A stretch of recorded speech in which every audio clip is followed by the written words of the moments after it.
Yo era Ricardo, un tipo de 28 años que había crecido en las entrañas de Triana, ese barrio de Sevilla donde el río Guadalquivir lame las orillas como un amante impaciente y las flamencas bailan, con el corazón en la garganta. Mi vida era un tapiz de rutinas, trabajaba como restaurador en un taller de azulejos antiguos, esos mosaicos que cuentan historias de moros y cristianos, de pasiones prohibidas grabadas en barro cocido. Pero mi verdadera historia, la que me carcomía por dentro, era Antonio. Antonio, mi amigo de toda la vida, el que me había salvado de ahogarme en el río cuando éramos críos, el que compartía conmigo las noches de feria con botellas de manzanilla robadas y sueños de escapar a algún lugar, donde el mundo no nos juzgara. Él era heterosexual, o eso decía todo el mundo, incluido él mismo. Alto, con esa piel curtida por el sol andaluz que olía a jazmín y a tabaco negro, ojos verdes como los viñedos de Jerez, y una risa que hacía que las mujeres de la plaza se giraran como girasoles. Yo lo amaba en secreto, un amor que me había enseñado a masticar mis palabras, a desviar la mirada cuando su mano rozaba la mía en un abrazo demasiado largo. Era mi falta, mi cruz, mi adicción. Nuestra amistad era el ancla en un mar de soledades. Él, con su novia de turno, siempre cambiando, como las estaciones en Sevilla, y yo, soltero por elección. O eso mentía a mi madre cada domingo en la misa de la Macarena. Mamá, con sus ojos hundidos por las deudas y el viudo que la visitaba demasiado, me repetía que un buen chico como yo merecía una familia, ¿no? Esas tonterías modernas que traen el diablo a casa. En Sevilla, la tierra de santos y procesiones, ser gay era como llevar un cartel de hereje en Semana Santa. Todos lo veían, pero fingían no notarlo hasta que el escándalo estallaba como un petardo en la Magdalena. Yo lo sabía bien, había visto a mi primo Javier, el que se besó con un turista en el Alcázar, terminar con moretones y un billete de autobús a Madrid para curarse. Así que callaba. Sonreía. Y en las noches, solo en mi piso de la calle Betis, con el Guadalquivir susurrando secretos bajo la ventana, me tocaba pensando en Antonio, imaginando que su heterosexualidad era solo una máscara que algún día se caería. Todo cambió con esa excursión. Fue idea suya, como siempre, Ricardo, coño, necesitamos aire. Sevilla nos ahoga con su calor y sus mentiras. Salimos un sábado de junio, cuando el sol ya picaba como un hierro al rojo, rumbo a las sierras de Cazalla, un camino de senderos polvorientos entre encinas y corchos que olían a tierra húmeda después de la tormenta. Llevábamos mochilas con chorizo, queso manchego y una botella de fino que él había robado de la bodega de su padre. El coche, un viejo Seat que tosía como un fumador empedernido, nos dejó en el inicio del sendero, y desde ahí, a pie. Caminábamos en silencio al principio, solo el crujir de las botas sobre la grava y el zumbido de las cigarras como un requiem de verano. Antonio iba delante, su camiseta pegada a la espalda por el sudor, delineando los músculos que yo conocía de memoria desde las tardes de fútbol en el Parque de María Luisa. Yo lo seguía, hipnotizado por el vaivén de sus caderas, odiándome por cada pensamiento que me traicionaba. Hablamos de tonterías, del Real Betis que nos había jodido otra vez en la liga, de la tía de él que se había fugado con un gitano de la feria. Pero bajo esa charla banal, sentía la tensión, como un cable eléctrico zumbando en el aire seco. Hacía meses que algo había cambiado. Él estaba más callado, más distante en nuestras cervezas del jueves, y yo. Yo había empezado a soñar con él de formas que me despertaban con el corazón en la garganta. Una noche, borracho en el bar El Garlochí, le había dicho, Antonio, si el mundo se acabara mañana, ¿qué harías? Él me miró fijo, con esos ojos que perforaban, y murmuró, te llevaría a bailar flamenco hasta que nos muramos de risa. Aquella frase me había perseguido como un fantasma, porque en Sevilla, el flamenco no es solo baile, es desgarro. Es alma expuesta al filo de un cuchillo. El camino se estrechaba, flanqueado por matorrales espinosos que arañaban las piernas como dedos acusadores. Paramos en un claro, bajo una encina centenaria que extendía sus ramas como brazos protectores. Sacamos la comida, y mientras él cortaba el chorizo con su navaja, yo vertí el fino en los vasos de hojalata. El alcohol bajó dulce, quemando la garganta, y de pronto, él soltó, Ricardo, ¿tú has mentido alguna vez por amor? Su voz era ronca, como si las palabras le costaran saliva. Lo miré, el corazón martilleando contra las costillas. ¿Por qué lo preguntas?, respondí, fingiendo ligereza. Él se pasó la mano por el pelo, revuelto por el viento, y miró al horizonte. donde las sierras se perdían en un mar de olivos plateados. Porque yo sí. Toda mi puta vida. Aquella confesión fue el primer hilo que se soltó de mi armadura. No era un secreto mío, pero dolía como si lo fuera. Antonio, el eterno conquistador, el que presumía de pollas en el vestuario, admitiendo que su heterosexualidad era una farsa tejida con hilos de miedo y tradición. Habló de su padre, el carnicero de la Triana que lo había moldeado a golpes de cinturón y machismo. Hijo, los hombres no lloran, y menos por otro hombre. Habló de las noches en que se follaba a chicas en los baños del rocódromo solo para acallar la voz en su cabeza que gritaba mi nombre. Y yo escuchaba, paralizado, el vino agriándose en mi estómago, porque en ese momento entendí que mi amor no era unilateral, era un monstruo de dos cabezas, devorándonos a ambos en silencio. Pero no era el clímax, era solo el preludio de la tormenta. Seguimos caminando, el sol cayendo como una guillotina, y el silencio entre nosotros se volvió espeso, cargado de posibilidades que aterrorizaban. Yo quería tocarlo, besarlo allí mismo, en medio de la nada, pero el miedo, ese viejo compañero sevillano, con su capa de prejuicios y crucifijos, me clavaba los pies al suelo. Él tampoco decía nada más, solo silbaba una copla antigua, de esas que hablan de amores imposibles y navajas en la oscuridad. Al atardecer, cuando el cielo se tiñó de bermellón como la bandera de Andalucía, llegamos a una cascada escondida, un hilo de agua cristalina que caía sobre rocas musgosas. Nos sentamos al borde, quitándonos las botas, y metimos los pies en el remanso frío. Sus dedos rozaron los míos bajo el agua, un accidente que no fue accidente, y el mundo se detuvo. Ricardo, murmuró, su voz un susurro ahogado por el rumor del agua. No puedo seguir fingiendo. Aquella noche acampamos bajo las estrellas, con una hoguera que crepitaba como nuestras almas en llamas. Hablamos hasta el alba, desentrañando capas de mentiras. Yo le conté de mi primo Javier, de cómo la familia lo había desterrado como a un leproso. Él me habló de la novia actual, esa rubia de Nervión que era solo un escudo contra los chismes del barrio. Nos besamos por primera vez al amanecer, un beso torpe, salado de lágrimas y vino rancio, que sabía a libertad y a ruina. Pero Sevilla no perdona los pecados sin cobrar peaje. Al volver, el mundo nos esperaba con sus fauces abiertas. Su padre lo confrontó en la carnicería. Yo recibí llamadas de mi madre susurrando venenos sobre esos vicios que corrompen la sangre pura. La Vic ACH no explotó de golpe, se filtró como humo bajo la puerta, ahogándonos poco a poco en un mar de miradas acusadoras y silencios que cortaban más que cualquier cuchillo. En las semanas siguientes, nuestra relación fue un baile en las sombras, encuentros furtivos en los callejones de la judería, donde los muros aún guardan ecos de inquisidores, mensajes borrados a medianoche, y siempre, el peso de la ciudad sobre nuestros hombros. Antonio empezó a beber más, a pelear en las tabernas, como si el secreto lo carcomiera desde dentro. Yo, en el taller, rompía azulejos con las manos temblorosas, viendo en cada fractura el reflejo de mi corazón. La sociedad sevillana, con su fachada de fiestas y procesiones, nos escupía disimuladamente, un vecino que cruzaba la calle al vernos juntos, una prima que susurraba maricones detrás de la mano en la boda de un primo. Éramos los intocables, los que no cabían en el mosaico de la normalidad andaluza. Y entonces llegó el turning point, esa grieta que lo cambió todo. Fue en la feria de abril, cuando Sevilla se viste de lunares y manzanilla, y el aire huele a azahar y a promesas rotas. Antonio y yo habíamos planeado escaparnos una noche, perdernos en la caseta de un amigo lejano, lejos de los ojos familiares. Pero su padre apareció como un toro enfurecido, arrastrándolo por el brazo delante de todos. «Este maricón no es mi hijo». La multitud se cayó, un silencio espeso como la pólvora antes del disparo, y Antonio se desmoronó. No con gritos, sino con un sollozo seco que me partió el alma. Yo corrí hacia él, pero la mano de mi madre me detuvo. «Déjalo, Ricardo. Esto no es para ti». Aquella noche, solo en mi piso, toqué fondo, me miré en el espejo roto del baño y vi a un extraño. Un hombre que había sacrificado su verdad por un amor que ahora sangraba en las calles. El rechazo de su padre fue como una saeta clavada en el pecho de Antonio, pero en mí dejó una herida abierta que supuraba dudas. Pasaron días en los que no supe de él, solo rumores que volaban como moscas en el mercado de la Encarnación. El hijo del carnicero se ha vuelto loco, bebiendo con golfos en el arenal.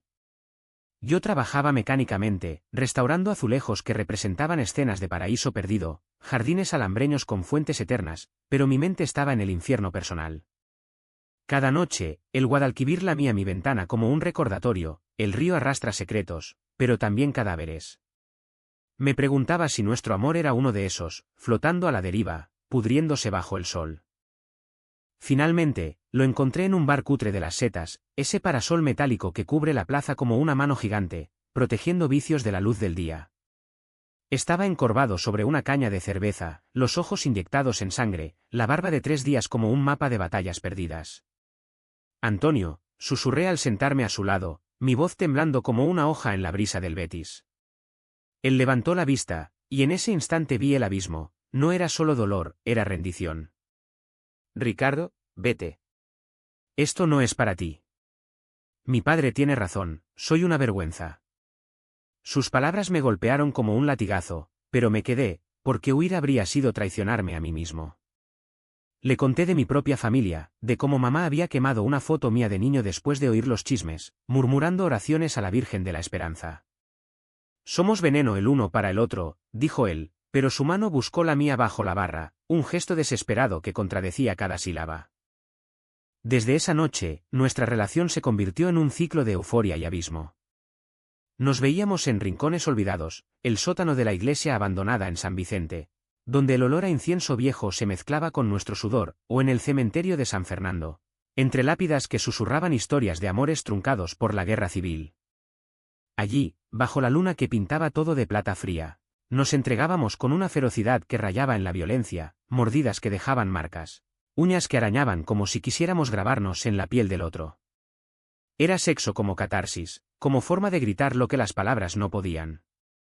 Pero después, en el silencio, venía la culpa, él lloraba por su padre, que lo había echado de casa con una maleta y un no vuelvas hasta que seas hombre, yo, por mi madre, que ahora me evitaba en la calle, cruzando rosarios en el bolsillo como talismanes contra el demonio.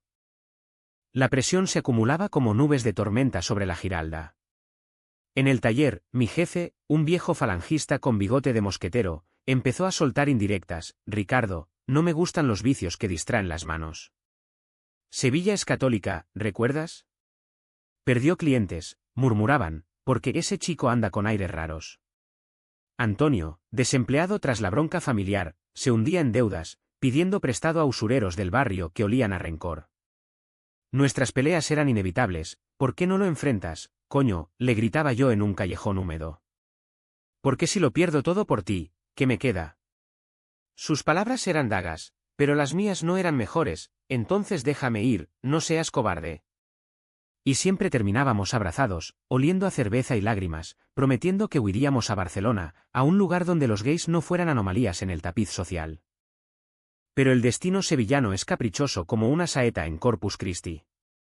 Una tarde de julio, cuando el calor convertía las calles en hornos, recibí una llamada de mi prima Lola, la que siempre había sido mi confidente en secreto. Ricardo, ven rápido. Antonio está en el hospital. Ha intentado. Ya sabes. El mundo se volvió gris, un borrón de taxis y sirenas que me llevó al Virgen del Rocío, donde las luces fluorescentes parpadeaban como juicios finales. Lo encontré en una habitación aséptica, con vendajes en las muñecas y los ojos vacíos como pozos secos. Quería terminarlo todo, murmuró cuando estuve solo con él. El peso de ser yo. De amarte en este puto lugar. Lágrimas calientes rodaron por mis mejillas mientras le tomaba la mano, sintiendo el pulso débil como un reproche. Aquel intento no fue el clímax, pero fue el punto de no retorno. Entendí que nuestro amor, si no se liberaba, nos mataría a los dos. Salí de allí con el alma en jirones, caminando por las ramblas del Arenal hasta el amanecer. Sevilla dormía, pero yo no podía, las imágenes me acosaban. Su padre blandiendo el cuchillo de carnicero como un verdugo. Mi madre arrodillada en la capilla del Baratillo rezando por mi conversión. Llamé a un terapeuta que conocía de un foro online, un sevillano exiliado en Madrid que entendía de almas rotas, pero las sesiones virtuales eran parches en una herida gangrenosa. Antonio salió del hospital una semana después, más frágil, prometiendo cambiar. Empezamos a ir a reuniones discretas en un centro LGTB escondido en el Polígono Sur, donde hombres como nosotros compartían testimonios que sonaban a confesiones en la Inquisición. Mi hermano me dio una paliza, mi esposa se llevó a los niños. Allí, por primera vez, no nos sentimos solos, éramos un coro de voces ahogadas. cantando himnos a la supervivencia. Sin embargo, la ciudad no nos dejaba en paz. Un domingo, en la procesión de la Virgen de los Reyes, vi a la familia de Antonio en primera fila, su padre, tieso como un santo de madera, su madre con el rostro demacrado por el escándalo. Antonio se escondió en mi piso todo el día, temblando como una hoja, y yo lo abracé hasta que el pánico cedió. Tenemos que irnos, le dije, trazando planes en un mapa arrugado, Lisboa, quizás, o Valencia, donde el mar Mediterráneo lava pecados con más indulgencia. Pero él dudaba, atado por raíces que se hincaban profundas como las del olivo en la sierra. Y en esa duda, la vi KCH se enconaba, pequeños rechazos que se acumulaban como deudas en un libro de cuentas. Un amigo común que dejó de invitarnos a barbacoas, una casera que subió el alquiler sin motivo, miradas en el supermercado del Corte Inglés que decían pecadores sin palabras. El turning point llegó de forma insidiosa, como el Guadalquivir que inunda sin aviso. Fue en una noche de otoño, cuando las hojas de los naranjos caían como lágrimas amarillas. Antonio recibió una carta de su padre, no una disculpa, sino un ultimátum. «¿Vuelve a ser hombre, o no vuelvas?». La leyó en voz alta, su voz quebrándose en cada sílaba, y luego la rompió en pedazos que esparció por el viento desde el puente de Triana. «Estoy harto», dijo, y por primera vez, vi en sus ojos no miedo, sino fuego. Me miró, y en esa mirada había una promesa. Íbamos a romper las cadenas, costara lo que costara. Pero romperlas significaba sangrar, y la sangre que derramaríamos no sería solo nuestra. Aquella carta fue el catalizador, el chispa que encendió el polvorín de nuestras vidas reprimidas. Antonio cambió de la noche a la mañana, dejó de beber, empezó a correr por las mañanas junto al río, como si quisiera sudar fuera el veneno de años de mentiras. Yo lo acompañaba, jadeando a su ritmo, sintiendo como el aire fresco de la alba nos devolvía un pedazo de inocencia robada. Hablábamos en susurros durante esas carreras, planeando el escape, ahorrar para un piso en Granada, quizás, o unirnos a una comunidad en Málaga donde los turistas no miran dos veces. Pero Sevilla, con su red de chismes invisibles, nos recordaba que no éramos libres. Una mañana, mientras comprábamos pan en la taona de la esquina, el panadero, un viejo con manos como raíces, nos espetó: «Cuidado, chicos, que las paredes oyen y Dios ve». Antonio apretó mi mano bajo el mostrador, un gesto de desafío silencioso, pero yo sentí el frío de la amenaza trepando por mi espina dorsal. La tensión se filtraba en todo. En el taller, mi jefe me despidió sin preámbulos: «No puedo tener escándalos aquí, Ricardo. Los clientes son de familias decentes». Salí con una caja de azulejos rotos bajo el brazo, simbólicos de mi propia fractura, y caminé hasta el Alcázar, donde me senté en un banco bajo los naranjos del patio de las doncellas. Allí, entre fuentes que murmuraban como confidencias antiguas, lloré por primera vez en público, no sollozos histriónicos, sino un llanto seco, como el de un niño que sabe que el mundo no cambia por sus lágrimas. Antonio me encontró horas después, su silueta recortada contra el sol poniente, y me llevó a casa en silencio, cocinándome un salmorejo que sabía a hogar y a derrota. «Vamos a pelear», me dijo esa noche, mientras yacíamos entrelazados en la cama estrecha, el Guadalquivir cantando Berceuses fuera. «Por nosotros. Por lo que merecemos». Pero pelear en Sevilla es como boxear con sombras, el enemigo no tiene rostro, solo ecos. Empezamos a salir abiertamente, de la mano en la Alameda de Hércules, besándonos en un café de la Cristina, y al principio fue eufórico, como morder una manzana madura después de ayuno. Jóvenes nos sonreían, un arco iris fugaz en la paleta gris de la ciudad, una lesbiana del barrio me dio su número por si necesitáis aliados. Pero pronto vinieron las sombras, pintadas en la puerta de mi piso, maricones fuera en rojo chillón, llamadas anónimas a medianoche con respiraciones pesadas y maldiciones. Antonio recibió una paliza en un callejón cerca del Teatro Lope de Vega, 3 tipos con acento de barrio bajo, gritando «Defiende el honor andaluz». Terminó con un ojo morado y costillas magulladas, pero lo peor fue el espíritu. Se encerró 3 días, negándose a comer, murmurando que tal vez su padre tenía razón. Yo lo saqué del pozo con paciencia de restaurador, le leía poemas de Lorca, ese gran sevillano que amó en secreto y pagó con balas. Le untaba pomada en las heridas mientras le contaba chistes absurdos sobre toreros gays. «Somos como Federico», le decía, «poetas en un mundo de prosa dura». Poco a poco, resucitó. Se apuntó a un grupo de teatro amateur en el Centro Círculo de Arte. donde interpretaba roles que le permitían ser él mismo sin máscaras. Yo encontré trabajo en una galería de arte en el barrio Santa Cruz, restaurando pinturas renacentistas que hablaban de amores divinos y humanos entrelazados. Por un tiempo, creímos en la normalidad, cenas románticas en el Rinconcillo, la taberna más antigua de España, donde pedíamos jamón y nos mirábamos como si fuéramos los únicos en el mundo. Sin embargo, la vida subterránea no cesaba, era un río caudaloso bajo la superficie. La madre de Antonio empezó a visitarlo en secreto, dejando paquetes de comida en la puerta con notas temblorosas: «Hijo, vuelve. Tu padre se muere de pena». Él las leía y las quemaba, pero cada ceniza era una astilla en su corazón. Mi propia familia era un muro de silencio. Mamá me mandaba mensajes impersonales: «Cuídate el resfriado», pero nunca mencionaba a Antonio, como si fuera un espectro. Una vez, en Navidad, intenté llevarlo a la cena familiar en el piso de Triana. Fue un desastre: tíos que cambiaban de tema, primos que reían demasiado alto, y mi hermano mayor, el policía, que me acorraló en la cocina: «Ricardo, esto no es vida para un hombre de verdad. Piensa en la sangre». Salimos antes del postre, Antonio pálido como un nazareno, y en el puente Isabel II, bajo las luces navideñas que parpadeaban como falsas esperanzas, vomitamos no solo la cena, sino años de rabia contenida. Ese vómito emocional nos unió más. Empezamos terapia de pareja en un local discreto del Nervión, con una psicóloga que había sobrevivido al franquismo contando historias prohibidas.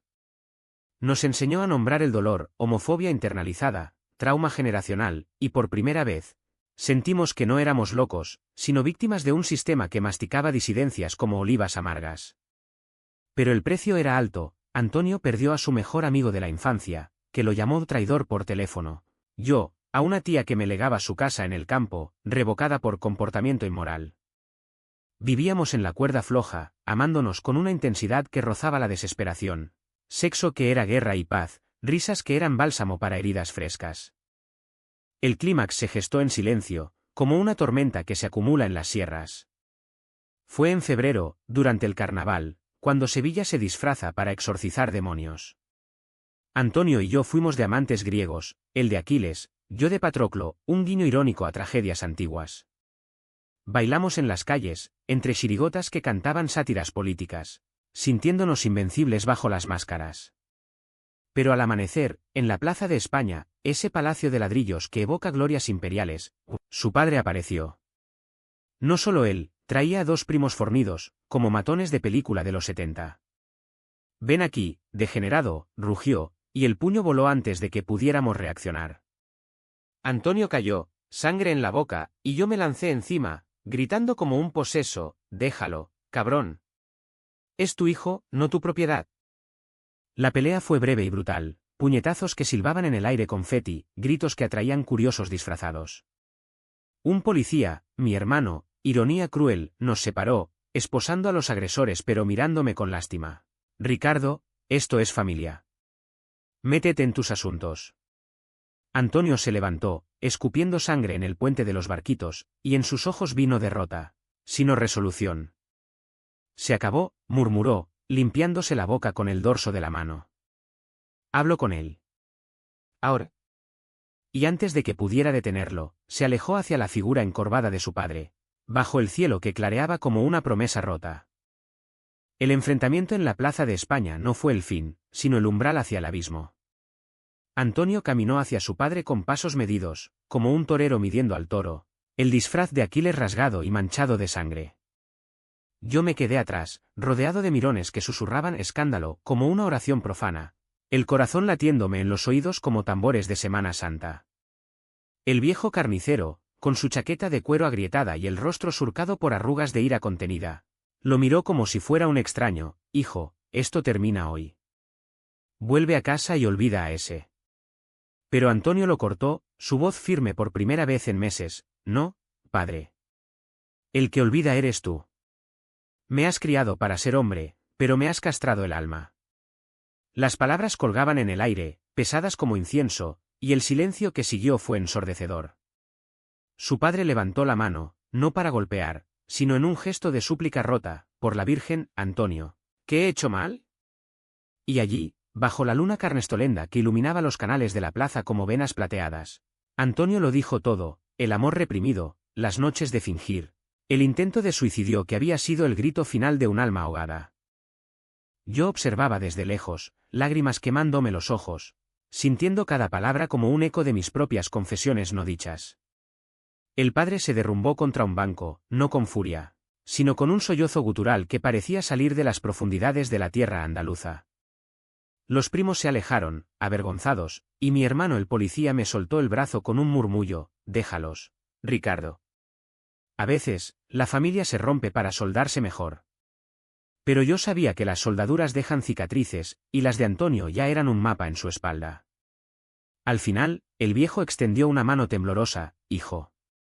No lo entiendo, pero eres carne de mi carne». No era perdón pleno, sino un armisticio frágil, como esos tratados después de la guerra civil que prometían paz pero olían a rencor latente. Antonio lo abrazó, breve y tenso, y luego volvió a mí, su rostro una máscara de alivio y agotamiento.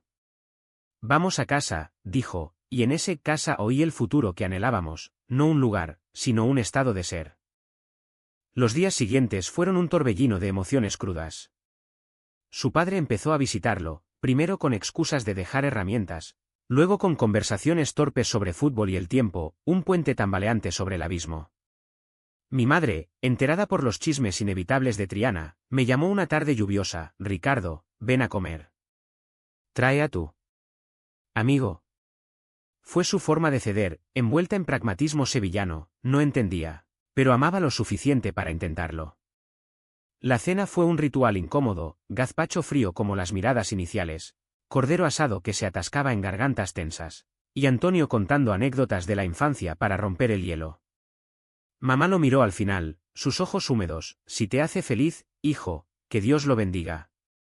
No era aceptación total, pero era un paso, y en Sevilla, los pasos se miden con cautela, como en una danza de velas.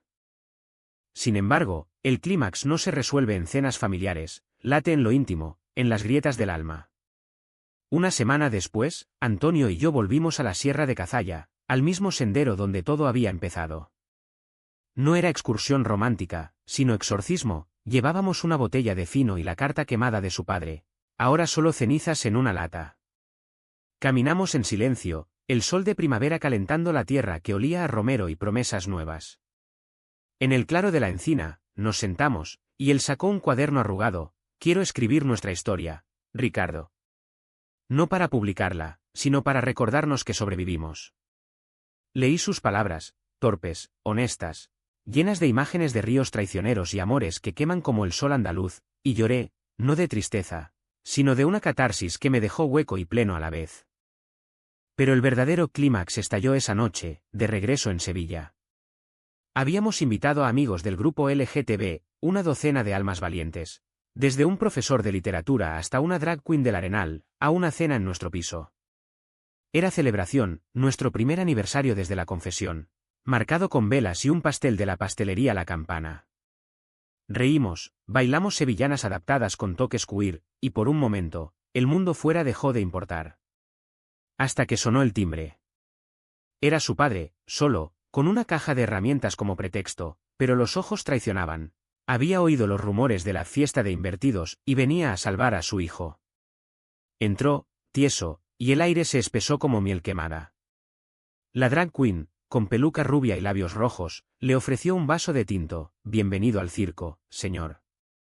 Él lo tomó, temblando, y se sentó en el sofá, rodeado de rostros que desafiaban su mundo.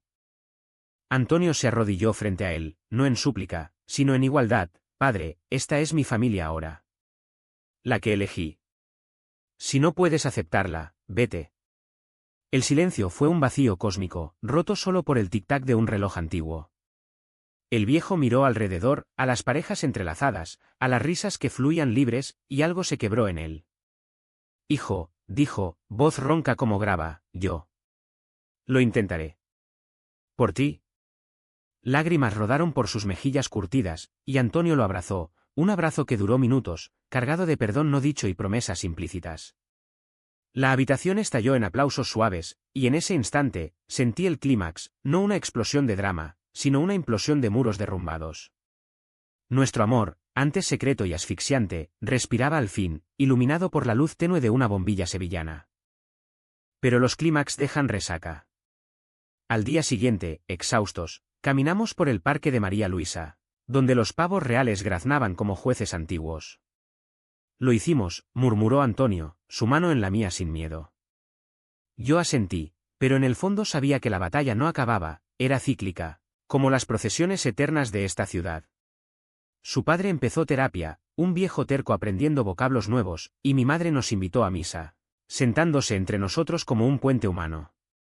Pequeñas victorias, pero reales, talladas en el granito de la realidad andaluza. Después del clímax en nuestra cena, la vida no se convirtió en un cuento de hadas con final feliz bordado en mantón de Manila. Se volvió un mosaico irregular, con piezas que encajaban a fuerza y otras que aún raspaban. Antonio y yo nos mudamos a un piso más grande en el barrio de San Pablo, un laberinto de calles empedradas donde los balcones rebosan geranios rojos como sangre fresca. Era nuestro santuario, paredes pintadas de azul Guadalquivir, fotos de nuestras excursiones enmarcadas como trofeos, y una cama quínsice donde el amor ya no era furtivo, sino un río caudaloso. Trabajábamos, él en una librería de lance en la calle Sierpes, rodeado de tomos polvorientos que olían a historias prohibidas, yo en la galería, devolviendo vida a retratos de nobles que habían amado en las sombras del Renacimiento. La sanación era lenta, como el goteo de una fuente en el patio de los Leones. Su padre, don Manuel, empezó a aparecer los domingos, traía longanizas de su carnicería, para que no paséis hambre, hijos, y se sentaba a la mesa tartamudeando preguntas sobre ese mundo vuestro. No entendía del todo, a veces soltaba perlas machistas que nos hacían apretar los dientes, o un hombre debe mandar en casa, pero corregía con esfuerzo, como un toro domesticado. Una vez, nos sorprendió viéndonos un partido del Betis abrazados en el sofá, y en vez de huir, murmuró, bueno, si os hace ilusión. Era progreso, crudo y real, sin fuegos artificiales. Mi madre fue más pragmática, me regaló un rosario para protección, pero lo bendijo incluyendo a Antonio, que la Macarena os guarde a los dos. La familia se resquebrajaba y reformaba, como un azulejo restaurado que muestra grietas doradas. Pero no todo era bálsamo. Las cicatrices latían en momentos inesperados. Antonio despertaba sudando de pesadillas donde su padre lo apuñalaba con el cuchillo de deshuesar, yo, en el taller, rompía pinceles al recordar las pintadas en la puerta. La sociedad sevillana, con su hipocresía de procesiones y fiestas, nos toleraba pero no abrazaba, en la feria. Nos miraban de reojo en las casetas, en el supermercado, una cajera mayor escupía pecados bajo el bigote. Unimos fuerzas con el grupo LGTB, organizamos charlas en el Ateneo, donde contábamos nuestra historia a jóvenes aterrorizados por sus propios secretos. El amor no es crimen, repetía Antonio, su voz ganando fuerza como un cante hondo, y veía en sus ojos el reflejo de mi propia redención. El precio lo pagaban ellos, los que nos habían herido. Don Manuel enfermó ese verano, un infarto que lo dejó postrado en la carnicería, y en su lecho de hospital, confesó, hijo, te he roto el alma por miedo a la mía. Mi padre me pegaba por llorar, y yo seguí la cadena. Pidió perdón con voz entrecortada, y Antonio lo dio, no con palabras grandilocuentes, sino lavándole las manos callosas, como un rito de absolución. Murió 2 meses después, en otoño, bajo un cielo de naranjas maduras. El funeral fue un torrente de hipocresía, tíos que lloraban pero no habían visitado, pero Antonio habló en el cementerio de San Fernando, era un hombre de su tiempo, pero aprendió a amar en el nuestro. No era cierre perfecto, era humano, con bordes ásperos. Mi hermano, el policía, pagó su cuota de otra forma. Una redada en un bar gay del Arenal lo enfrentó a su propia ceguera. Y terminó pidiéndome disculpas en un café discreto, Ricardo, he sido un idiota. Si te hace daño, dímelo. No era transformación total, pero abría puertas. Mamá, viuda por segunda vez, encontró consuelo en una viuda del barrio que compartía rosarios y cotilleos.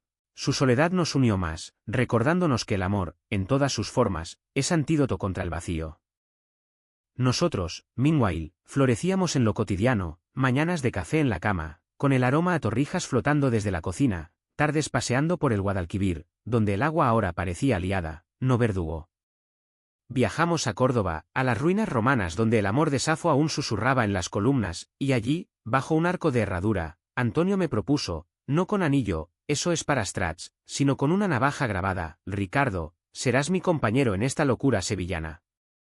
Dije sí con un beso que sabía a jazmín y libertad, y en ese sí, sentí la curación. No éramos héroes de épica, sino supervivientes de una guerra silenciosa. Pero la sanación trae ecos. Antonio escribió nuestro libro, Caminos quemados, autopublicado en una feria del libro en La Maestranza, y vendió copias a desconocidos que lloraban al leerlo. Yo expuse azulejos inspirados en nosotros, mosaicos de dos figuras entrelazadas, con fondos de ríos y sierras. No ganamos fortunas, pero ganamos voces. Jóvenes nos escribían, gracias por mostrar que se puede. Y en las noches, cuando el Guadalquivir lamía sus orillas, nos amábamos con la ternura de quienes han tocado fondo y han subido. El año siguiente trajo una calma que parecía robada al tiempo, como esas horas de siesta en Sevilla cuando el sol se esconde tras las persianas de madera. Antonio y yo habíamos tejido una rutina que era armadura y alas. Él abría la librería temprano. Oliendo a papel viejo y café solo, yo llegaba a la galería con manos manchadas de pigmentos, restaurando no solo arte, sino fragmentos de almas pasadas. Nuestras vidas se entretejían como las calles de la judería, impredecibles, llenas de sorpresas, una lectura poética en su tienda, una exposición mía en el Alcázar, pero siempre ancladas en el nosotros. Ya no hablábamos de escape. Sevilla, con sus defectos como cicatrices abiertas, se había convertido en hogar porque la habíamos reclamado. La familia evolucionaba en sombras suaves. La madre de Antonio, doña Carmen, nos visitaba con dulces de conventa y preguntas tímidas sobre planes de futuro. Había vendido la carnicería, demasiados recuerdos amargos, y ahora bordaba mantones con motivos queer que vendía en mercados artesanales, un hobby que la salvaba del duelo. Mi madre se unió a un coro parroquial que cantaba villancicos inclusivos, y una Nochebuena nos sorprendió invitando a una amiga lesbiana, para que no seáis solo vosotros dos. No era utopía, había tropiezos, discusiones sobre tradiciones que dolían como sal en herida, pero el amor familiar, ese lazo de sangre y elección, se fortalecía en la fricción. El mundo exterior, sin embargo, recordaba que la victoria es frágil como un azulejo sin hornear. Hubo un artículo en el ABC local, El escándalo gay de Triana, ¿progreso o decadencia? Reviviendo chismes con morbo sensacionalista. Respondimos con una carta abierta en el Diario de Sevilla: somos sevillanos, amamos como respiramos, y esta ciudad nos pertenece tanto como a cualquier cofrade. El backlash fue feroz, tuits venenosos, un ladrillo por la ventana de la librería, pero también aliados. El ayuntamiento organizó un ciclo de charlas LGTB en el Teatro de la Maestranza, y nosotros fuimos panelistas, compartiendo no gloria, sino verdad cruda. El camino al amor es un sendero espinoso, dije ante un auditorio mixto, pero al final, florece el romero. En lo personal, las secuelas persistían como ecos en una catedral gótica. Antonio aún tenía noches de insomnio, donde el fantasma de su padre lo visitaba en sueños, no como verdugo, sino como niño asustado.